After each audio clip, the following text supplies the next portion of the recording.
السلام علیکم and welcome back to my channel. کیسے ہیں آپ سب؟ آئی ہوپ کہ آپ سب ٹھیک ہوں گے. اس وقت میں کام سے گھر واپس جا رہی ہوں. پچھلے کچھ دن بہت زیادہ اسٹریسفل تھے، بہت بھاری تھے انڈیا اور پاکستان دونوں ہی ملکوں کے لیے. ہم جیسے جو اوورسیز پاکستانی ہیں، ملک سے دور ہیں، لیکن ہمارا دل اور ہماری جان، ہمارا سب کچھ ہمارے ملک سے ہی ہے.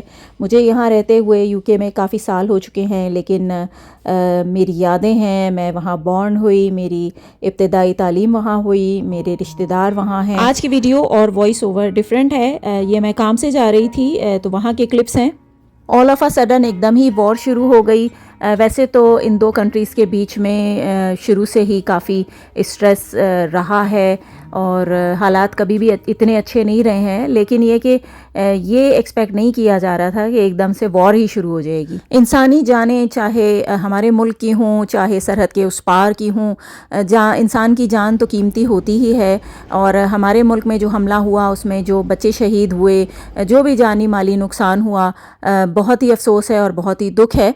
لیکن لگتا ہے جو کچھ بھی ہوا بالکل بغیر کسی تیاری کے ہوا، اور کچھ دن جو ہے وہ پاکستان نے ویٹ کیا، اور اس کے بعد جب انہوں نے حملہ کیا تو کچھ گھنٹوں کے بعد ہی سیز فائر ہو گیا، جو دونوں ہی کنٹریز کے لیے بہت اچھا ڈیسیجن ہے. اور اللہ کرے کہ بس اب امن و امان ہی رہے اور آئندہ ایسا کچھ بھی نہ ہو. کام سے گھر آتے ہوئے شاپنگ ساتھ لے کر آئی تھی. یہ سیٹرڈے کا ویڈیو کلپ ہے.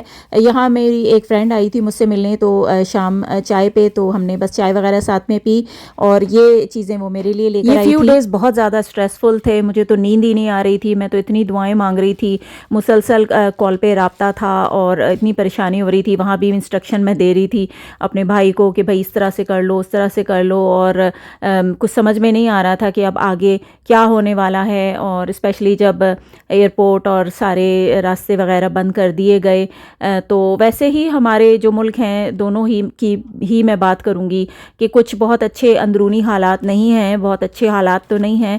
ویسے ہی بیسک جو نیڈز ہیں وہی پوری نہیں ہو رہی ہیں لوگوں کی. پانی، بجلی، جو بیسک نیڈز ہیں وہی نہیں ہیں. تو باقی جنگ کے بعد جو حالت ہونی تھی وہ تو اور ہی زیادہ برا حال ہو جانا تھا.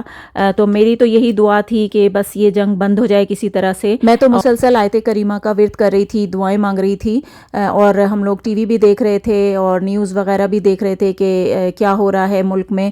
انڈیا کی بھی نیوز دیکھ رہے تھے، پاکستان کی بھی نیوز دیکھ رہے تھے، لیکن انڈیا میں جو ہے وہ کافی ہیٹ فل نیوز تھی. بہت اتنا ان کے جو اینکرز تھے اتنا چلا رہے تھے، پتہ نہیں اس میں چیخنے چلانے کی کیا وجہ تھی، وہ مجھے سمجھ نہیں آئی. بہت ان پروفیشنل طریقہ تھا بات کرنے کا اور نیوز دینے کا. تو اینی وے، اس کے علاوہ جو ہے ہم لوگ سوشل میڈیا پہ جو ویڈیوز وغیرہ شیئر کی جا رہی تھیں وہ بھی ہم مسلسل دیکھ رہے تھے، اور ساتھ میں جو کامنٹس تھے وہ بھی میں ریڈ کر رہی تھی. اور پاکستانیوں کی طرف سے جو کامنٹس تھے وہ اتنے فنی کامنٹس تھے کہ میں تو حیران ہو رہی تھی کہ یہاں ہم لوگ پریشان ہو رہے ہیں، ہمیں نیند نہیں آ رہی اور ہم اتنا دعائیں مانگ رہے ہیں. خیر پریشان تو وہ لوگ بھی تھے، لیکن جو کامنٹس تھے اس سے تو بالکل ہی ہمارا موڈ ہی چینج ہو رہا تھا. اور اتنے فنی کامنٹس تھے اور اتنے میمز بن رہے تھے، اتنے فنی کامنٹس آ رہے تھے کہ ایسے لگ رہا تھا کہ جیسے یہ وار نہیں ہو رہی ہے بلکہ انڈیا پاکستان کا میچ ہو رہا ہے. سوشل میڈیا پہ اتنا کچھ شیئر کیا جا رہا تھا کہ سمجھ میں نہیں آ رہا تھا کہ کون سی خبر سچی ہے اور کون سی جھوٹی. ہنسی مذاق تو ایک جگہ، لیکن جو ہمارے فوجی جوان ہیں، جو ہمارے پاک آرمی ہے، اللہ پاک ان کو سلامت رکھے. انہی کی وجہ سے ہمارا ملک ہے، اور انہی کی وجہ سے آج ہم سر اٹھا کے پوری دنیا میں ہماری عزت ہوئی.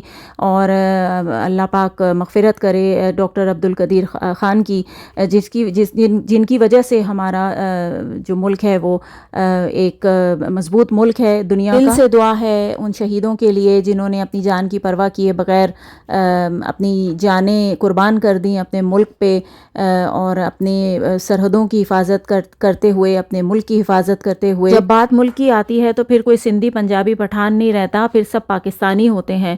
ہمارے ملک میں رہنے والی جو مائنورٹیز ہیں وہ بھی پاکستانی ہی ہیں، چاہے وہ ہندو ہوں یا پھر کرسچن ہوں یا کسی بھی مذہب سے تعلق رکھتے ہوں. جب وہ پاکستان میں رہتے ہیں تو وہ پاکستانی ہیں. مجھے دیکھ کے بہت خوشی ہوئی کہ جو ہمارے ایک پائلٹ ہیں جو سکسیسفل اپنا آپریشن کر کے واپس آئے، اور وہ کرسچن. چیئرمین بلاول بھٹو کی اردو کا کافی مذاق بنایا جاتا ہے پاکستان میں، لیکن ایک انٹرویو میں جب انہوں نے پاکستان کو ڈیفینڈ کرتے ہوئے جو انہوں نے بات کی وہ قابل تعریف ہے. جس طرح سے انہوں نے پاکستان کو ڈیفینڈ کیا, جس طرح سے انہوں نے جواب دیا, بہت ہی پروفیشنل وے میں انہوں نے جواب دیا. کوئی ہمارے جو اینکرز تھے انہوں نے بھی بہت ہی لاجیکلی باتیں کیں, کوئی اتنی بڑی بڑی باتیں نہیں, کوئی اتنا چیخنا چلانا نہیں, یا کوئی بلا وجہ کی جو ہے وہ الزام تراشی نہیں. جب سے پاکستان کی ٹورزم میں اضافہ ہوا ہے ویسے ہی پاکستان دنیا میں بہت ہی اچھے ناموں سے جانا پہچانا جاتا ہے. وہاں کے لوگوں کی ہاسپٹیلٹی تو دنیا میں مشہور ہے. جو بھی وزٹرز پاکستان میں آتے ہیں, جو ٹریولرز آتے ہیں, جو انفلوئنسرز آتے ہیں, سبھی پاکستان کے لوگوں کو بہت پسند کرتے ہیں, وہاں کی ہاسپٹیلٹی کو بہت پسند کرتے ہیں. اس وار کے بعد پاکستان کا ایک اور پازیٹیو سائیڈ دنیا کو دیکھنے کو ملا کہ پاکستان نے پہل نہیں کی اور پاکستان ایک کمزور ملک نہیں ہے. ساتھ ساتھ ڈنر کی تیاری ہو رہی ہے. اس ڈش کا کوئی نام نہیں ہے, یہ میری اپنی ہی ریسیپی ہے. چائنیز رائس بنائے اور یہ پرون اس طرح سے میں فرائی اکثر کر لیتی ہوں. کبھی میں اس کو اسپیگیٹی میں ڈال لیتی ہوں. آج میں نے اس کو ایک سوس سا بنا کے, جو بھی میرے گھر میں تھا سوس بنا کے, ویجیٹیبلز وغیرہ مکس کر کے اس کو اس طرح سے بنا لیا. آپ نے دیکھ لی ہے ریسیپی, اور اپنے دیسی طریقے سے بنایا ہے. یہ فیو ڈیز اتنے اسٹریسفل تھے, ہم جیسے اوورسیز پاکستانیوں کے لیے بھی بہت پریشان کن تھے. نہ بھوک لگ رہی تھی, نہ کچھ کھانے کو دل چاہ رہا تھا, نہ نیند آ رہی تھی. بس میں تو ورد کر رہی تھی آیت کریمہ کا اور دعائیں کر رہی تھی کہ اللہ تعالیٰ سب کچھ جلد از جلد بہتر کر دے. اور یہاں پہ جو میری پاکستانی فرینڈس ہیں, جو جاننے والے ہیں, ان کو بھی کالز کر رہی تھی, ان سے بھی پوچھ رہی تھی کہ ان کے شہروں میں کیا حال ہے. اور مسئلے کا حل نہیں ہے, اس سے تو الٹا نقصان ہی ہوتا ہے. جن کے پیارے چلے جاتے ہیں یا جنہیں مالی نقصان ہوتا ہے, یہ تو وہی بتا سکتے ہیں. نقصان چاہے ہمارے ملک کا ہو یا پڑوسی ملک کا ہو, نقصان تو نقصان ہی ہوتا ہے, اور انسانی جان تو بہت ہی قیمتی جان ہوتی ہے. بس اللہ تعالیٰ سے دعا ہے کہ امن و امان ہمیشہ قائم رہے ان دونوں ملکوں میں, اور آگے کبھی بھی دوبارہ ایسا کبھی بھی نہ ہو. یہ تو تھی میری آج کی ویڈیو. آئی نو کوئی مکس اینڈ میچ نہیں ہے, وائس اوور کچھ اور ہے اور ویڈیو کچھ اور چل رہی ہے. بس میرے دل کی آواز ہے, میں کافی پریشان رہی ہوں, تو بس اسی بارے میں آج میں نے بات کی. اور دونوں ہی ملکوں کے لیے میری نیک تمنائیں ہیں, دونوں ہی ملکوں کے لیے کے ساتھ میری دعائیں ہیں. دونوں ہی ملک نیبرز ہیں اور ایک جیسے ہی لگتے ہیں, ایک جیسی زبان ہے. وہ اپنی لینگویج کو کچھ اور کہتے ہیں, ہم کچھ اور کہتے ہیں, لیکن کافی سملر ہم لوگوں کے کلچر بھی ہیں. تو بس دعائیں ہیں دونوں ملکوں کے لیے, نیک تمنائیں ہیں. اللہ پاک سب کو اپنی حفاظت میں رکھے, سب کو سلامت رکھے. میری بیسٹ وشز نیک تمناؤں کے ساتھ آج اس ویڈیو کا اختتام کرتی ہوں. ٹیک کیئر اینڈ اللہ حافظ. پاکستان زندہ باد.